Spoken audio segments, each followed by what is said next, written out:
¿Cómo están, colegas? Les habla Arnold, creador de contenido Dr. Arnold en todas las plataformas. El día de hoy vamos a tocar obstrucción intestinal, la guía de Frisancho y la guía de Bologna. Entonces, vamos a definir la obstrucción, también conocida como oclusión intestinal, ¿no? ¿Esta en qué consiste?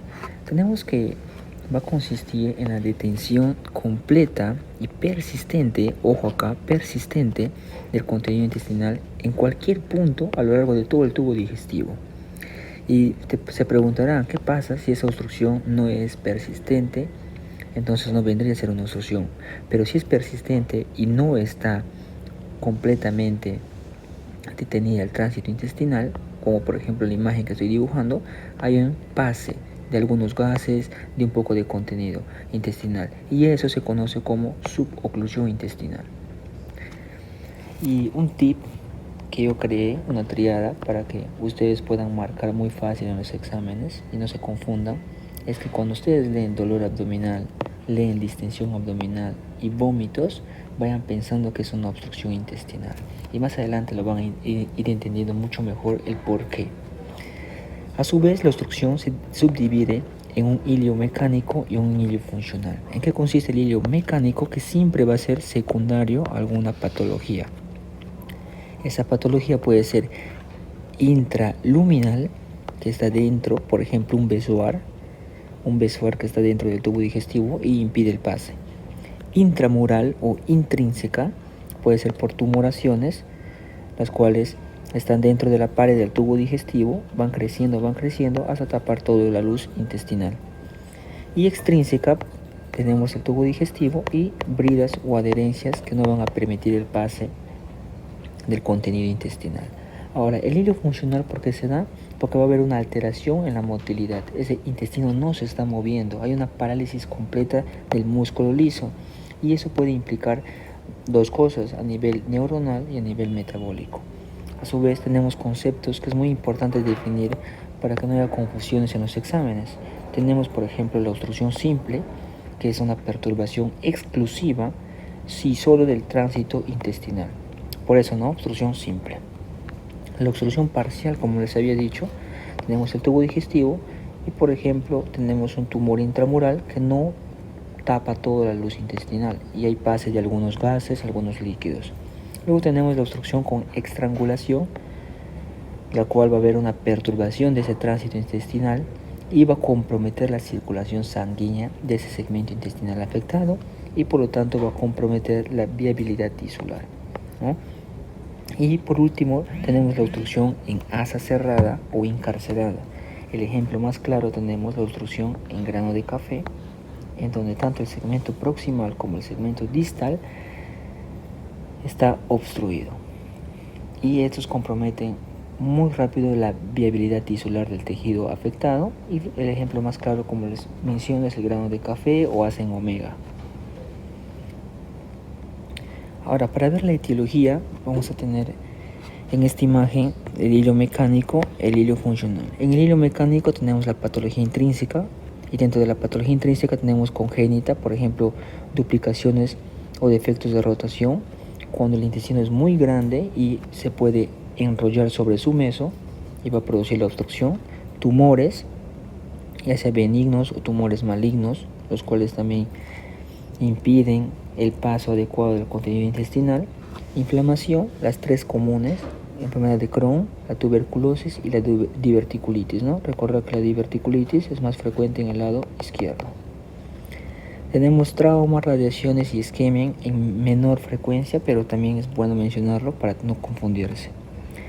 Ahora tenemos en la patología extrínseca, como había dicho, el tubo digestivo está totalmente bien, no tiene ninguna alteración intrínseca, pero va a haber bridas y adherencias por cirugías como antecedentes, ¿no? ¿Y qué cirugías son las que más afectan? Las cirugías, no se olviden, pélvicas, muy importante, las cirugías pélvicas. También tenemos, en el caso de que no tenga el paciente antecedente de cirugía, ¿en qué debemos de pensar primero? En hernias, ya sea hernias internas o hernias externas. Entonces la pregunta sería, ¿cuál es la causa más frecuente de obstrucción en un paciente que tiene antecedentes quirúrgicos? La primera causa, bridas y adherencias. ¿Y cuál es la causa más frecuente en pacientes que no tengan un antecedente quirúrgico? Hernias internas o hernias externas. Externas o internas. Ahora, la comprensión, como les había mencionado, por ejemplo, por cáncer, por quistes, incluso por el mismo embarazo, que es muy poco frecuente, pero se puede presentar. Y la obturación puede darse por cuerpos extraños, cálculos, por ejemplo, en la tríada de Riglet, que es por iliobiliar, ¿no? Iliobiliar. Cuando el cálculo de la vesícula viaja y se estanca a nivel de la válvula ileocecal, y también puede producir una obstrucción de tipo mecánica, y el embarazo. Parásitos también y los besoares. Ahora, la parte funcional, tenemos una alteración motora difusa y una alteración motora pero localizada. En la motora difusa vamos a tener los posoperados, pueden presentar hilio paralítico, las peritonitis generalizadas por irritación, entonces el intestino ya no se mueve, enterocolitis aguda y traumatismos vértebro-medulares. Asimismo, tenemos una alteración motora localizada y se subdivide en dos: una pseudoobstrucción del intestino delgado o grueso, las cuales involucran todas estas patologías, y el hilio regional inflamatorio, pero hay una peritonitis localizada, no es generalizada. Entonces, a su vez, ¿en qué más se diferencian estas? Que la mecánica siempre tiene tendencia a complicarse. Por otro lado, la funcional generalmente no suelen complicarse. Vamos a ver la parte fisiológica, que es muy importante debido a que podemos ver que las secreciones más abundantes se dan a nivel de duodeno, a nivel de yeyuno, y por lo tanto, cuando vamos a tener una obstrucción alta o media, vamos a tener que este paciente se va a distender mucho más porque hay mayor secreción. Pero al ser más distal, pongámonos que sea en el intestino grueso, tenemos que van a ser menos las secreciones, por lo tanto el paciente no se va a distender mucho. Y es una diferencia también que le podemos observar nosotros al examen físico y poder diferenciar si la obstrucción es alta, si la obstrucción es media o si la obstrucción es baja. Entonces, ¿cuál es la epidemiología? Como les estaba enseñando, en el intestino delgado con antecedentes quirúrgicos tenemos que considerar bridas y adherencias. Y si no me menciona el caso clínico o la pregunta del examen, no me menciona si este paciente no tiene antecedentes, nosotros vamos a tomarle como que si tuviera antecedentes de cirugías, y la primera opción va a ser bridas y adherencias. Los casos, causa más frecuente de obstrucción en intestino delgado, bridas y adherencias. Causa más frecuente de obstrucción intestinal, bridas y adherencias. Causa más frecuente de obstrucción intestinal en antecedente con cirugía, bridas y adherencias. Y si te preguntaría causa más frecuente de obstrucción intestinal sin antecedente de cirugía, pensamos en hernias. Ahora, causa más frecuente de obstrucción en intestino grueso.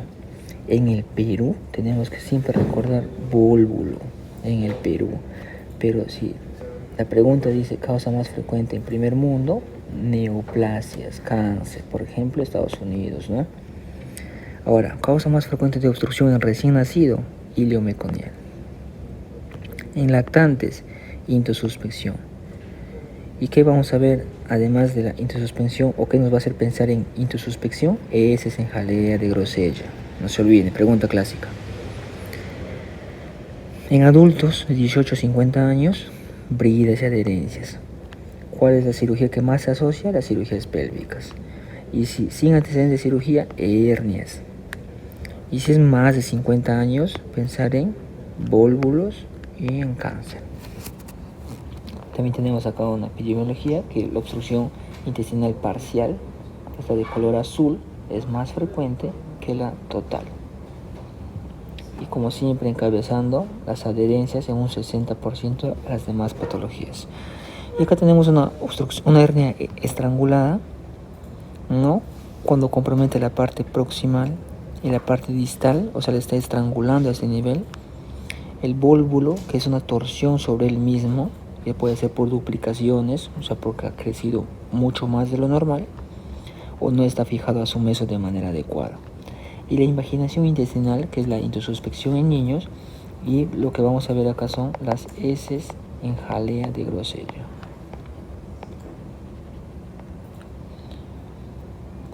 En la fisiopatología, ¿cómo se explica todo esto? Entonces tenemos la fisiopatología de obstrucción intestinal.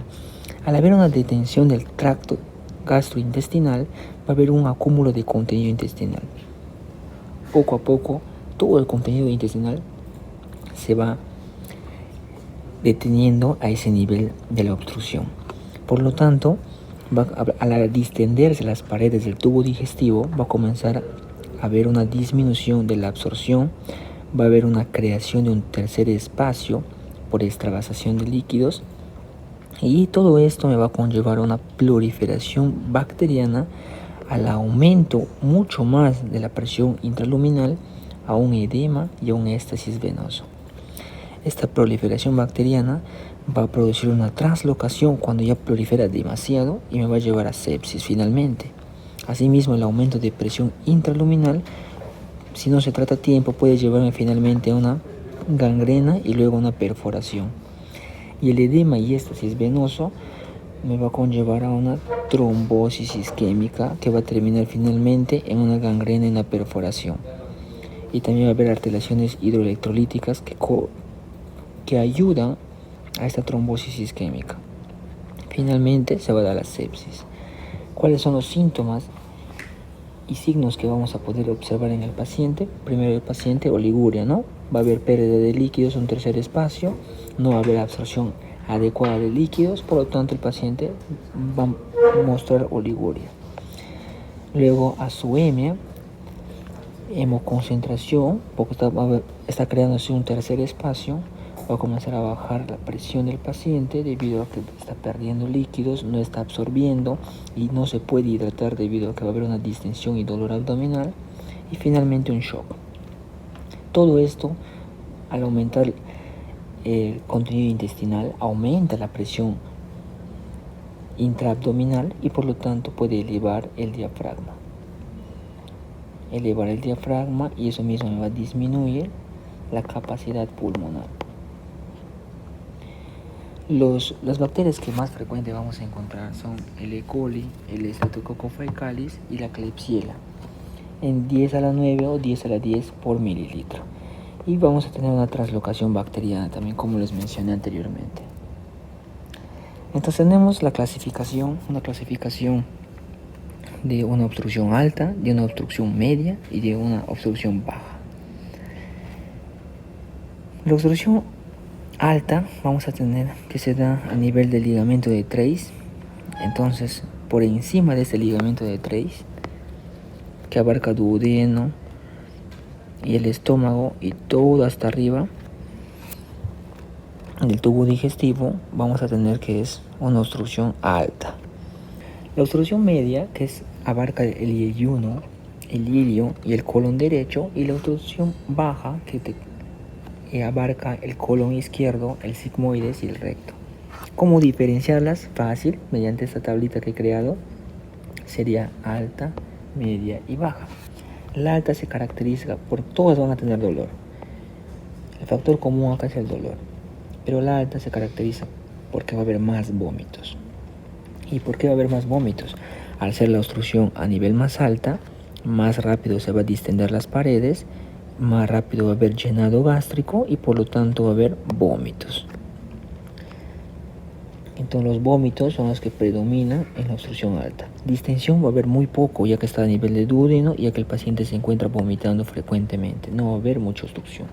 Por otro lado, la media, como es hasta el colon derecho, sí se va a caracterizar por una distensión moderada y por unos vómitos moderados, porque va a demorar en distender y por lo tanto el paciente no va a vomitar como lo hacía con una obstrucción alta.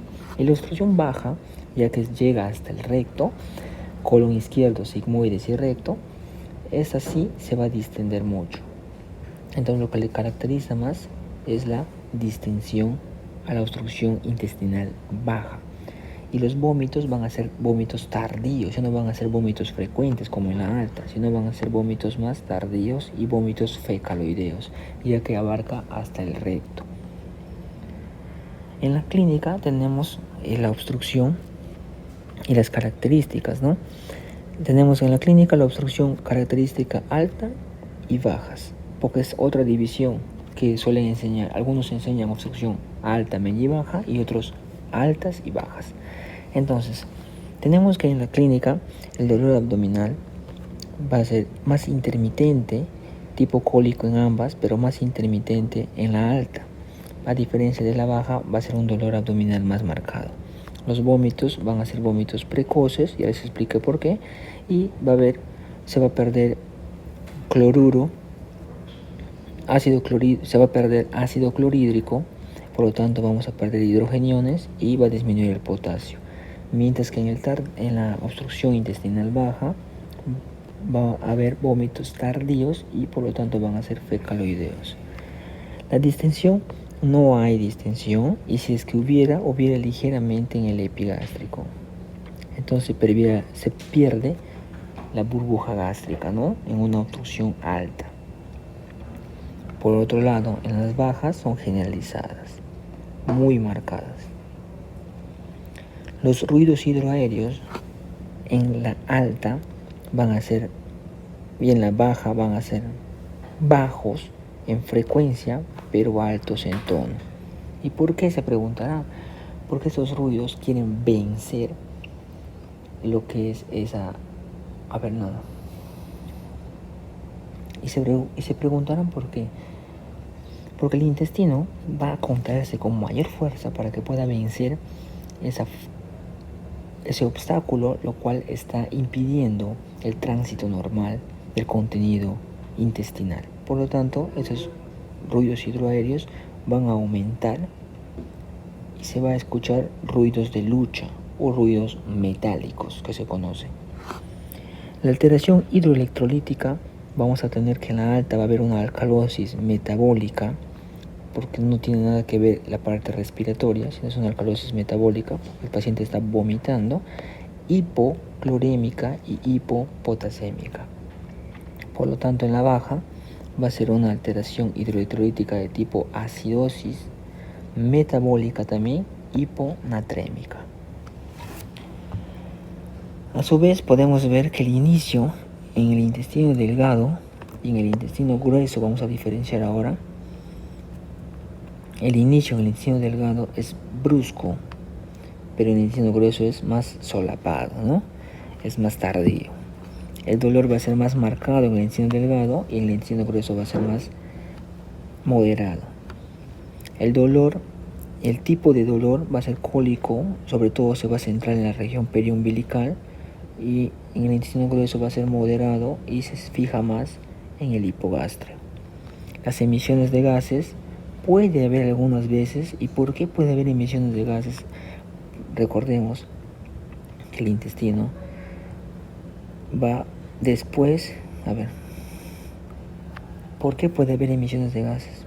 Porque después de la obstrucción, que digamos está a este nivel, todo lo que quedó acá, al haber movimientos de lucha, pueden todavía, este gas, incluso un poco de heces que todavía queda a este nivel después de la obstrucción, al intestino producir movimientos de lucha, puede eliminar el paciente. Y no debemos de confundirnos que ese paciente no está obstruido, sino tenemos que recordar que después de la obstrucción puede haber contenido fecal y también puede contener algunos gases. Por lo tanto, sí puede haber emisión de gases. Mientras que en el intestino grueso, como es la parte baja, ya no es frecuente encontrar emisión de gases. La distensión en el intestino delgado va a ser moderada. Por otro lado, en el intestino grueso va a ser marcada. Los vómitos, como les había mencionado, el intestino delgado, por ser más alto, va a ser precoz y va a ser abundante, mientras que en el intestino grueso va a ser poco frecuente.